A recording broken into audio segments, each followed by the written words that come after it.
I never thought I'd be the kind of woman who had to hire security guards to keep her own parents off her property. But that's exactly where I ended up, standing in my driveway in the freezing December air, watching my mother argue with a locksmith while 2 police officers walked toward her with their hands resting near their belts. 12 years. That's how long they ignored me every single Christmas. 12 years of empty chairs, unanswered calls, and silence where a family should have been. And on the 13th Christmas, when I finally had everything they never gave me, they showed up with fake ownership papers, trying to steal the one thing I built entirely on my own. What would you have done if you found strangers trying to break into your own front door? My name is Claire, and I grew up in a small town in Ohio, the middle child between my older brother Nathan and my younger sister Bethany. From the outside, we looked like a normal, loving family. But inside our house, there was an invisible line,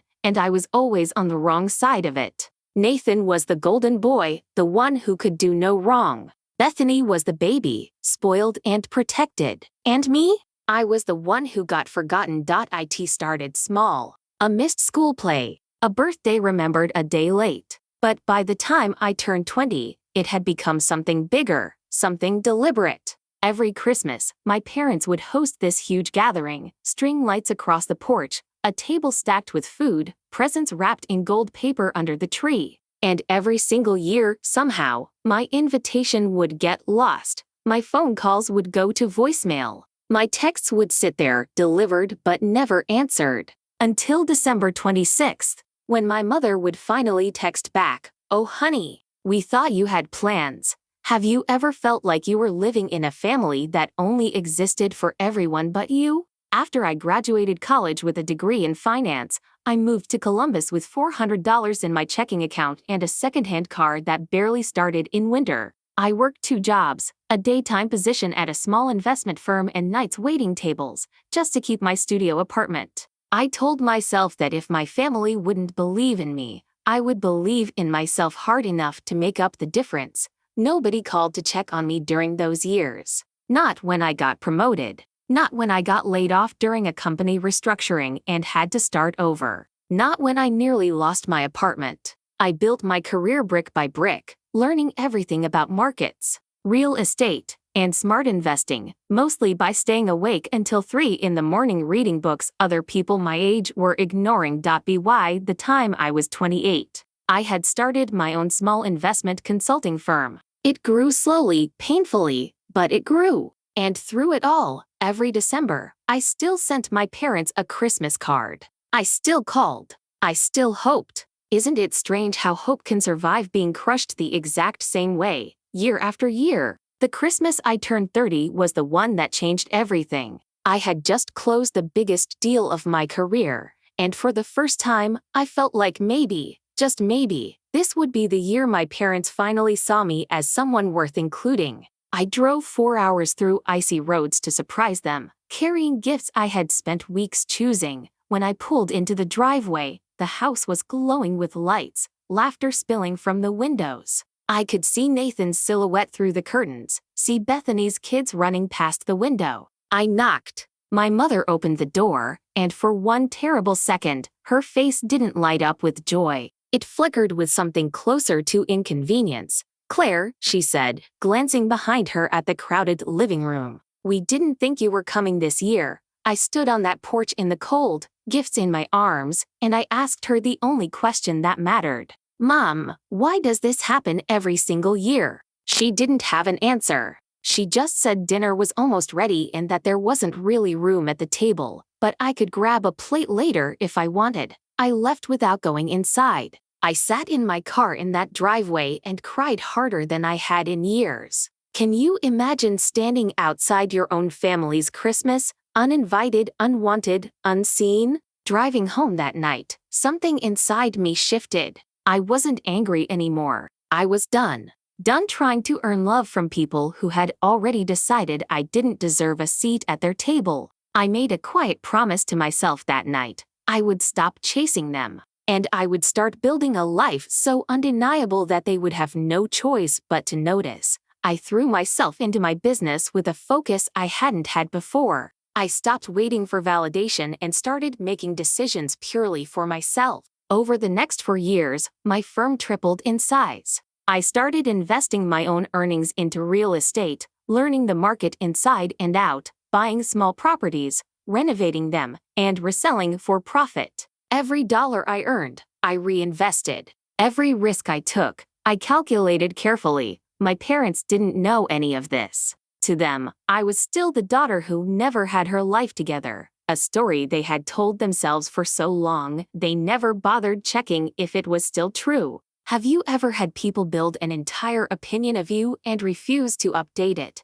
no matter what you actually became? By the time I turned 35, I had enough saved and earned to buy the property that would change everything, a stunning 6-bedroom estate on the hill overlooking my hometown. The largest and most beautiful house in the entire county. It had been the old Whitfield mansion, empty for years, and I bought it in cash, renovated it top to bottom, and moved in that October. Word travels fast in a small town, and within weeks, everyone knew. The daughter nobody talked about had bought the biggest house anyone had ever seen there. I didn't buy it to prove anything to my parents, not at first. I bought it because I had finally earned a home that felt like safety, something no one could take from me. But then December came again, and for the first time in over a decade, my phone rang 3 weeks before Christmas. It was my mother. "Claire, sweetheart, we'd love for you to host this year. Your house is just so much bigger." I stared at that message for a long time.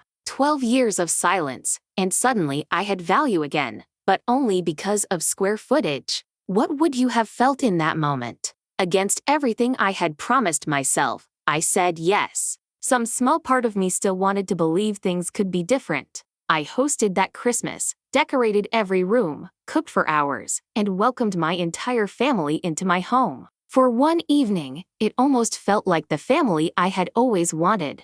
But 3 days after Christmas, I overheard my father on the phone with Nathan in my study, talking in hushed voices about how a house like this shouldn't just belong to one person and how family should share what family has.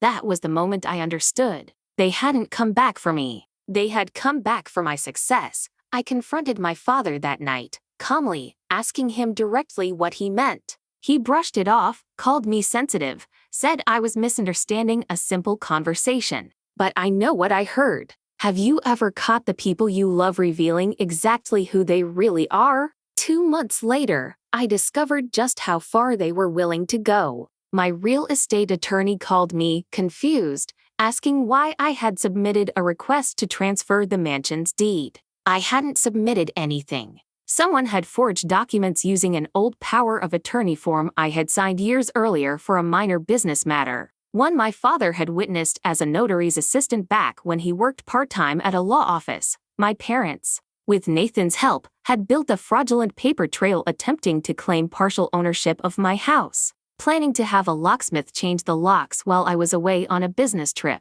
banking on me being too far to stop them in time.